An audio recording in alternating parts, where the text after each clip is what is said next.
नमस्कार, उत्तर प्रदेश विशेष देख रहे हैं आप और मैं हूं आपके साथ कृतिका। बुलेटिन की शुरुआत करते हैं। अखिलेश यादव ने लोकसभा से इस्तीफा दे दिया है और इस बार लोकसभा में नहीं बल्कि विधानसभा में लड़ाई लड़ते हुए अखिलेश यादव नजर आने वाले हैं। अखिलेश यादव मैनपुरी की करहल सीट से चुनाव जीते थे और चुनाव जीतकर विधानसभा पहुंचे। इस बार विधानसभा में योगी के सामने अखिलेश यादव सीधे तौर पर नजर आएंगे और विपक्ष की भूमिका को पूरी तरीके से निभाते हुए अखिलेश यादव इस बार नजर आने वाले हैं। तो अखिलेश यादव ने लोकसभा से इस्तीफा दे दिया है। आपको बता दें कि आजमगढ़ से सांसद थे अखिलेश यादव और अब उन्होंने इस्तीफा दे दिया है। हालांकि अगर आजमगढ़ की बात करें तो समाजवादी पार्टी का गढ़ रहा है आजमगढ़, तो वहां से इस्तीफा देने के बाद में मुश्किल ही होगा कि उनकी लोकप्रियता में कमी हो। तो ऐसे में सीधे तौर पर देखा जाए तो अब अखिलेश यादव उत्तर प्रदेश विधानसभा में पूरी तरीके से तत्पर नजर आएंगे और योगी आदित्यनाथ के सामने विधानसभा में सीधे तौर पर अब इस बार हंगामा देखने को मिल सकता है विधानसभा में, क्योंकि अब अखिलेश यादव अपनी भूमिका और विपक्ष की भूमिका वहां पर निभाते हुए नजर आएंगे।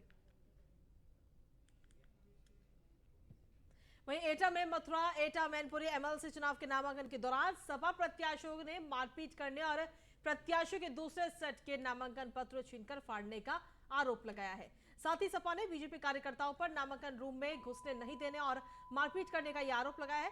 सपा प्रत्याशी उदयवीर सिंह ने बीजेपी के कार्यकर्ताओं पर गंभीर आरोप लगाया और साथ ही उन्होंने पुलिस पर भी बीजेपी के इशारे पर काम करने का आरोप लगाया है।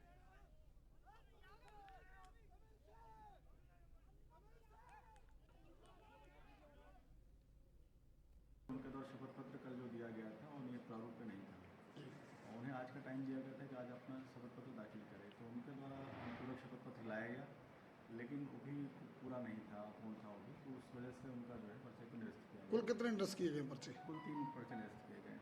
और इसमें एक जो सपा प्रत्याशी हैं, सीधा आरोप था कि उनके साथ कल भी मारपीट हुई थी, उसके बाद आज भी मारपीट हुई और उनको वहाँ पर जाने नहीं दिया। इस बारे में आपको क्या जानकारी? आज नामांकन क्षेत्र के बाहर दो पक्षों के बीच में जो भी उनके प्रस्ताव थे उनके बीच में विवाद हुआ था और जैसे ही पुलिस को संज्ञान मिला, पुलिस ने जाकर वहाँ मौके पर जो है उनको विवाद को शांत कराया और साथ ही साथ पर्याप्त पुलिस उनको सुरक्षा में अधिकारीगण के द्वारा स्वयं सबको। वहीं मेरठ गाजियाबाद एमएलसी सीट से आरएलडी सपा प्रत्याशी सुनील रोहटा का पर्चा निरस्त होने से बच गया। दरअसल एफिडेविट में पिता का नाम गलत टाइप हो गया था और इसकी जानकारी होने पर सपा प्रत्याशी सुनील रोहटा और आरएलडी विधायक गुलाम मोहम्मद सहित पार्टी के कई नेता कलेक्ट्रेट पहुंचे और आधार कार्ड और अन्य कागजात दिखाए, जिसके बाद पिता के नाम को सुधारा गया। खामियां दूर होने पर सपा प्रत्याशी सुनील रोहटा ने राहत की सांस ली। मैं तो ये था कि हमारी कोई दिक्कत ही नहीं है, क्योंकि कल जब 4 घंटे बैठ के सारा पर्चा चेक हो चुका था, उसमें कोई नहीं, हमारे क्लियर भी कर दिया था। आज सुबह भी हम पहुंचे थे, एक आपत्ति थी उसका शपथ पत्र देने के लिए, जब भी कुछ नहीं बताया। लेकिन अभी जैसे हमारी एक संयुक्त मीटिंग चल रही थी चारों जिलों के नेताओं की, कार्यकर्ताओं की, पदाधिकारियों की, एक फ़ोन पहुँचा कि यहाँ पर जो है फार्म, यहाँ पर आपत्ति लगाने बाद आपका पर्चा निरस्त की ओर जा रहा है। हम यहाँ पहुँचे, सभी लोग, गुलाम मोहम्मद जी भी, राजकुमार सांगवान जी भी, सभी तमाम लोग, अध्यक्ष जी, राज्यपाल जी भी, सब हम यहाँ आए और हमने अपना आर्गूमेंट दिया कि ये क्लरिकल मिस्टेक है, टाइपिंग मिस्टेक है कि एक जगह जयवीर सिंह लिखा गया और अन्य जगह सभी शपथ पत्रों में सुनील कुमार और फादर नेम गुलबीर। वहीं मेरठ गाजियाबाद एमएलसी सीट से नामांकन रद्द होने पर निर्दलीय प्रत्याशी पूरम सिंह फूट फूट कर रही हैं। गाजियाबाद की रहने वाली पूरम सिंह एमएलसी का चुनाव लड़ने के लिए कई महीनों से मेहनत कर रही थी। निर्दलीय प्रत्याशी के तौर पर नामांकन किया था। पूरम सिंह ने कहा कि उनका नामांकन बेवजह रद्द किया गया है। उन्होंने प्रशासन पर लापरवाही का भी आरोप लगाया और साथ ही हाईकोर्ट का दरवाजा खटखटाने की भी बात कही है।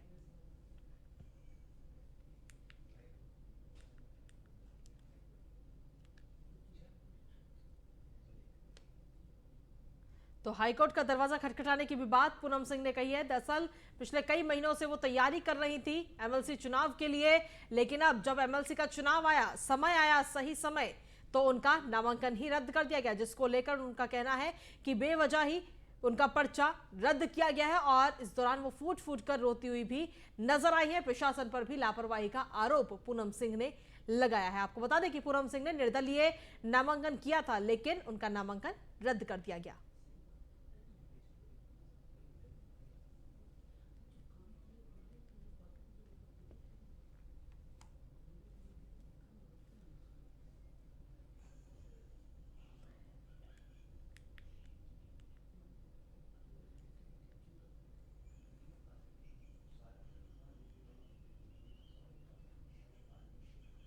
वहीं प्रतापगढ़ में राजू भैया को बड़ा झटका लगा है। दरअसल अक्षय प्रताप सिंह को पुलिस ने गिरफ्तार किया है और फर्जी पते पर शस्त्र लाइसेंस लेने का पूरा यह मामला था। एमपी एमएलए कोर्ट ने पुलिस कस्टडी के आदेश दे दिए हैं।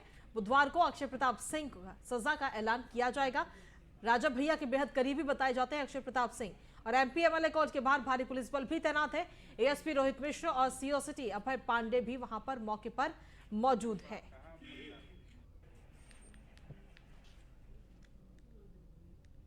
अमेठी जिले के जगदीशपुर पुलिस ने पूर्व मंत्री गायत्री प्रजापति के बेटे अनिल प्रजापति सहित 3 लोगों पर मुकदमा दर्ज किया है। दरअसल रुपए का लेन देन का ये पूरा ऑडियो वायरल हुआ था, जिसको लेकर पुलिस से शिकायत की गई थी, जिसके बाद पुलिस ने कार्रवाई करते हुए मुकदमा दर्ज किया गया था।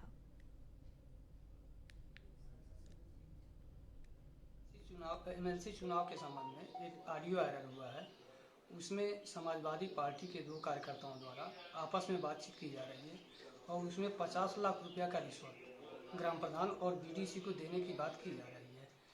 इस ऑडियो के आधार पे चूँकि थाने पे जगदीशपुर में एक तहरीर दी गई है, यह तहरीर भाजपा के प्रत्याशी श्री शैलेंद्र प्रताप सिंह द्वारा दी गई है। इसके आधार पर मुकदमा पंजीकृत कर लिया गया है और आगे विधिक कार्रवाई की जा रही है। किन लोगों के खिलाफ मुकदमा दर्ज हुआ? इसमें 3 लोगों के खिलाफ मुकदमा पंजीकृत किया गया है। अनिल प्रजापति पुत्र श्री गायत्री प्रसाद प्रजापति, रामहेत यादव उर्फ रामहेत यादव सचिव समाजवादी पार्टी, तथा तीसरे व्यक्ति हैं इजहार अहमद विधानसभा अध्यक्ष एमएलसी। वहीं लखनऊ में न्यूज 1 इंडिया से गोरखपुर के चिल्लूपार विधानसभा से विधायक राजेश त्रिपाठी ने खास बातचीत की और इस दौरान राजेश त्रिपाठी ने कहा कि योगी सरकार ने माफिया राज को खत्म किया। और इस दौरान क्या कुछ कहा राजेश त्रिपाठी ने, आइए सुनते हैं। गोरखपुर की चिल्लूपार विधानसभा से विधायक और पूर्व मंत्री राजेश त्रिपाठी हो, कहीं न कहीं इस बार भी उनका मंत्री के लिए नाम चल रहा है। सबसे पहला सवाल, मंत्री जी बैठक में थे क्या आप? नहीं, मैं बैठक में नहीं था। मैं बस कार्यकर्ता हूं, अपने नेता को प्रणाम करने आया था।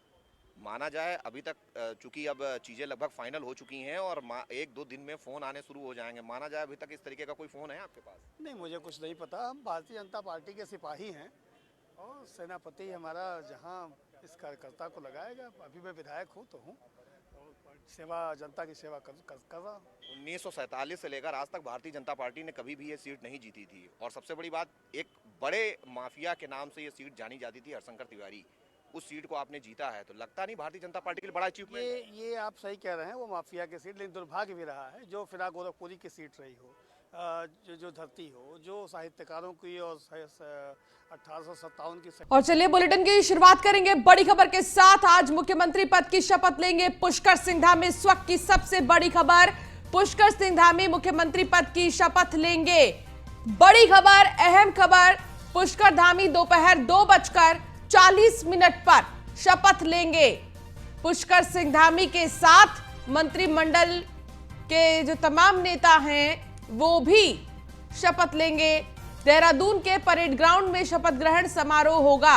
तो जिसका लंबे वक्त से इंतजार था, जिस घड़ी का, वो घड़ी आज आ गई है और 2:30 बजे के बाद आज पुष्कर सिंह धामी शपथ लेंगे। उत्तराखंड के मुख्यमंत्री के तौर पर शपथ लेंगे। पीएम मोदी और अमित शाह भी शामिल होंगे शपथ ग्रहण में। कुछ देर में साफ हो जाएगी मंत्रिमंडल में किसे जगह मिलेगी। हालांकि चर्चा तो हो गई है कि मंत्रिमंडल में किसको शामिल किया जाना है, लेकिन अभी कुछ देर का वक्त और बचा है जब आधिकारिक तौर पर यह पता चल जाएगा, ऑफिशियली यह पता चल जाएगा कि मंत्रिमंडल में, पुष्कर सिंह धामी के मंत्रिमंडल में कौन कौन से वो नेता होंगे जिन्हें शामिल किया जाएगा। दोपहर 2 बजे के बाद शपथ ग्रहण समारोह होगा, जिसको लेकर भव्य तैयारियां की गई हैं। आप परेड ग्राउंड की तस्वीर देख रहे हैं, जहां पर कुर्सियां लगा दी गई हैं और बाकायदा बहुत ही खूबसूरती से आज इस ग्राउंड को सजाया गया है, क्योंकि यहां पर पुष्कर सिंह धामी शपथ लेंगे और एक बार फिर से उत्तराखंड के मुख्यमंत्री बनेंगे। तो कम समय मिला पुष्कर सिंह धामी को, लेकिन उसमें भी भारतीय जनता पार्टी की जो प्रचंड जीत हुई है उसको देखते हुए पुष्कर सिंह धामी को दोबारा से मुख्यमंत्री बनाया गया है और आज मुख्यमंत्री पद की शपथ लेंगे पुष्कर सिंह धामी।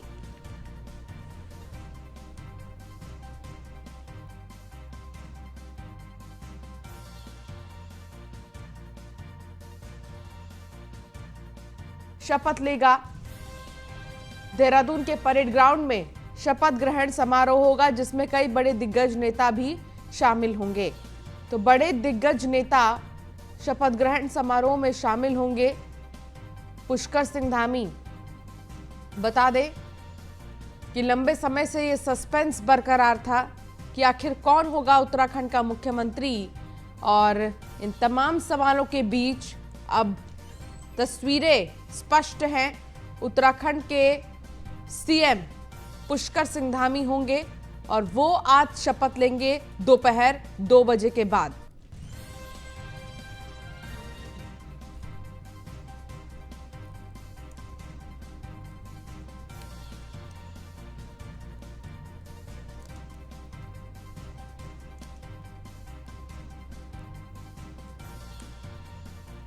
तो पुष्कर सिंह धामी के शपथ ग्रहण में कई बड़े बड़े दिग्गज नेता मौजूद रहेंगे।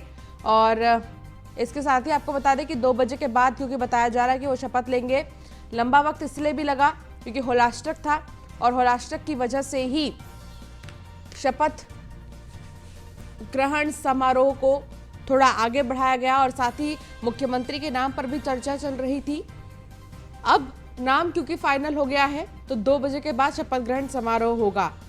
आखिरी दौर की अगर हम बात करें तो जबरदस्त मुकाबला देखा गया था और आखिर तमाम उठापटक के बाद वो समय आ ही गया है जिसके लिए उत्तराखंड के लोग पिछले कई दिनों से इंतजार कर रहे थे। हमारे साथ संदीप नेगी, हमारे संवाददाता जुड़ गए हैं। संदीप नेगी, आखिर उन तमाम उठापटक के बाद अब वो समय आ गया है जिसका इंतजार उत्तराखंड की जनता ही नहीं बल्कि पूरा देश ही कर रहा था कि आखिर उत्तराखंड का मुख्यमंत्री कौन होगा। अब मुख्यमंत्री के नाम पर तो मुहर लग गई है, बस शपथ ग्रहण समारोह बाकी है। तैयारियां क्या कुछ चल रही है फिलहाल? जी बिल्कुल, देखिए उत्तराखंड के 12वें मुख्यमंत्री के तौर पर आज पुष्कर सिंह धामी शपथ ग्रहण लेंगे और तकरीबन 2 बजे के बाद ये पूरा कार्यक्रम है। और शपथ ग्रहण को एक बहुत ही आकर्षक बनाने के लिए तमाम जो बड़े नेता हैं वो यहाँ पर मौजूद रहेंगे। खुद पीएम मोदी यहाँ पर मौजूद रहेंगे। 2 बजे उनका देहरादून आने का कार्यक्रम प्रस्तावित है। उसके अलावा जो यूपी के मुख्यमंत्री योगी आदित्यनाथ है वो मौजूद यहाँ पर रहेंगे। अमित शाह मौजूद रहेंगे, राजनाथ सिंह मौजूद रहेंगे, तमाम जो स्टेट है उनके मुख्यमंत्री भी मौजूद रहेंगे। तो कह सकते हैं पूरी तरह से शपथ ग्रहण को भव्य बनाया गया है।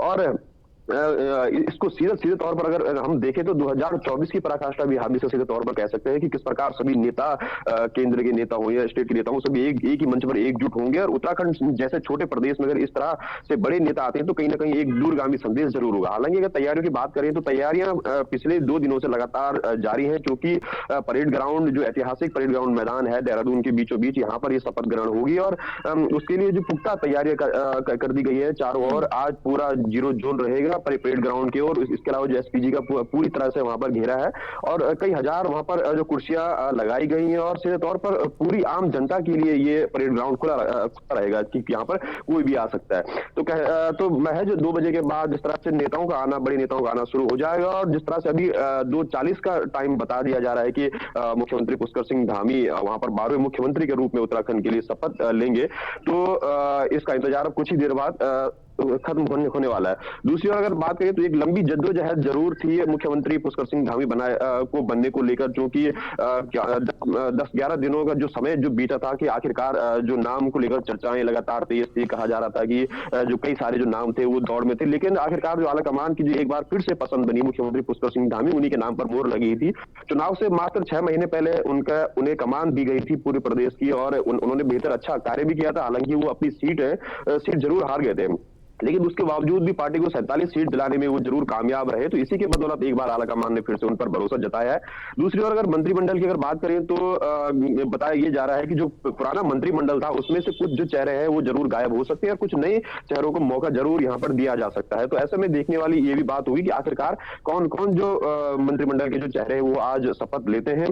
तो जिस तरह से बताया जा रहा है कि कुछ जो मंत्री हैं उनके नाम को जरूर काटा जा सकता है और कुछ क्योंकि कुछ 2 मंत्री ऐसे थे जो कांग्रेस में उस वक्त शामिल हो गए थे, यशपाल आर्य की बात करें या फिर हरक सिंह की बात करें, उनके जाने से भी पद खाली हो गए। तो ऐसे में कहीं ना कहीं 2-3 नाम जो और है वो कहीं ना कहीं नए शामिल जरूर हो सकते हैं। बस 2 बजे का जो इंतजार है, उसके बाद यहाँ पर पीएम मोदी पहुंचेंगे और जैसे ही पीएम मोदी देहरादून पहुंचेंगे, परेड ग्राउंड स्थल पहुंचेंगे, उसके बाद से कहीं ना कहीं जो ये कार्यक्रम का शुभारंभ हो जाएगा। जी चलिए ठीक है संदीप, लेकिन देखिए क्योंकि उत्तराखंड के सीएम के पद पर पुष्कर सिंह धामी को चुना गया है और वो शपथ ग्रहण भी करेंगे 2 बजे के बाद, लगभग 2:30 बजे के बाद बताया जा रहा है। इस पल को हर कोई देखना चाहता है, हर कोई चाहता है कि इस मोमेंट का हिस्सा बने। हालांकि हर कोई पहुंच भी नहीं सकता परेड ग्राउंड क्योंकि तमाम बड़े वीवीआईपी नेता आएंगे। ऐसे में क्या इस पूरे कार्यक्रम का लाइव प्रसारण कहीं पर होगा? जी बिल्कुल, देखिए चूंकि अभी तक जो अगर मैं कल की बात करूं तो कल तक ऐसा कोई कार्यक्रम बीजेपी ने नहीं बनाया था कि जगह जगह पर एलईडी लगाए जाएं, एलसीडी वहां लगाई जाएं। चूंकि जिस प्रकार से हमने जब पहले रैलियां देखी थी बीजेपी की, तो उनका लाइव प्रसारण जगह जगह पूरी तरह से कर दिया गया था।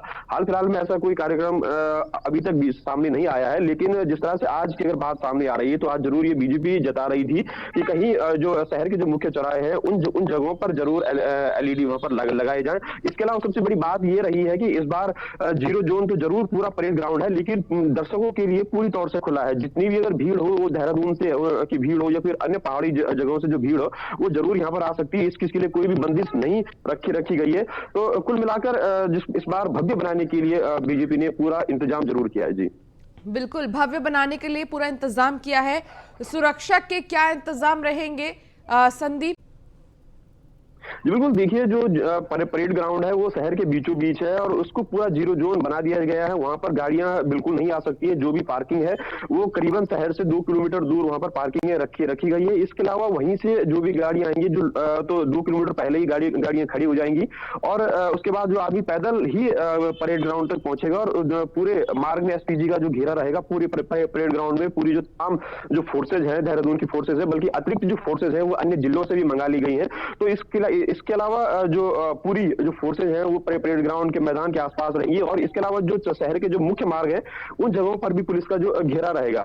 हालांकि पूरे मामले में कल डीआईजी देहरादून जय खंडोड़ी ने पुलिस कर्मियों के साथ इसकी ब्रीफिंग की थी कि सुरक्षा में कतई भी चूक न होने पाए, क्योंकि आज जो बड़े नेता हैं वो यहाँ पर आ रहे हैं। पीएम मोदी है, राजनाथ सिंह है, अमित शाह है, योगी आदित्यनाथ के साथ साथ जो उत्तराखंड का जो पूरा जो मंत्रिमंडल यहाँ पर जरूर होगा। तो इस लिहाज से भी सुरक्षा काफी बड़ी जरूर बन जाती है कि कहीं ना कहीं पुलिस पूरी तरह से सख्ती से कदम उठाए। हालांकि जैसा कि मैंने कहा कि जो लोग आएंगे उनके लिए एहतियातन पूरी चेकिंग के बाद पूरा जो रूट खुला रहेगा, उनकी यहाँ पर चेकिंग जरूर होगी और उसके बाद से वहां पर रूट अंदर खुला रहेगा। और दूसरी अगर बात करें तो मीडिया के लिए भी तमाम जो पासेस वहां पर बना दिए गए हैं कि और जो बीजेपी के जो कार्यकर्ता हैं या फिर जो नेता हैं संगठन के, उनके लिए भी पासेस वहां पर जरूर बना दिए गए हैं ताकि किसी प्रकार की कोई दिक्कतें ना हो। जी चलिए, अब ये बहुत बड़ी बात होगी संदीप कि आज फाइनली पुष्कर सिंह धामी शपथ ले लेंगे, क्योंकि लगभग 12 से 13 दिन हो गए हैं और लगातार इस चीज का इंतजार था।